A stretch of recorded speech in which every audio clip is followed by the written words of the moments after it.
मी सोलापूरमधून आहे। सोलापूर उत्तर आणि मध्य विधानसभा मतदारसंघात पवन कल्याण यांचा रोड शो पार पडतोय आणि या रोड शोला सध्या तुफान गर्दी आहे। लोकांना चालायला देखील जागा नाहीये। हा रोड शो नेमका कसा सुरू आहे आपल्याला अधिकचे अपडेट देतोय आफताब आपल्या सोबत आहे। आफताब,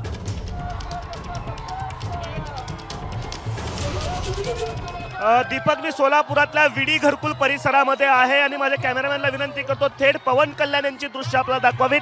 प्रचंड अशी गर्दी जी आहे ती सोलापुरातल्या या विडी घरकुल परिसरामध्ये येते। खरं तर हा मतदारसंघ जो आहे तो सोलापूर उत्तर विधानसभा मतदारसंघ आहे। या ठिकाणी भाजपचे विजयकुमार देशमुख हे उमेदवार आहेत, तर दुसरीकडे थोड्या अंतरावरती सोलापूर मध्य विधानसभा मतदारसंघ ज्या ठिकाणी भाजपचे देवेंद्र कोटे हे उमेदवार आहेत आणि या दोन्ही उमेदवारांसाठी जे आहे ते पवन कल्याण यांचा रोड शो होतोय।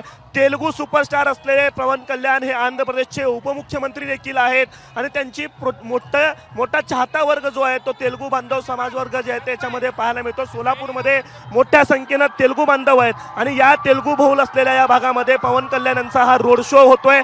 जिथे जागा मिळेल तिथे आपल्याला त्यांचे चाहते असतील, भाजपचे कार्यकर्ते असतील, हे सगळे पाहायला मिळत आहेत। अगदी चिमुकल्या मुलांसह माता भगिनी असतील, सगळे वृत्तमंडळ असतील, हे इमारतींवरती बसलेले आहेत आणि पवन कल्याण यांचा जो रोड शो होतोय त्याला आता प्रचंड गर्दी आणि प्रचंड प्रतिसाद असा हा पाहायला मिळतोय। एबीपी माझा, उघडा डोळे बघा नीट।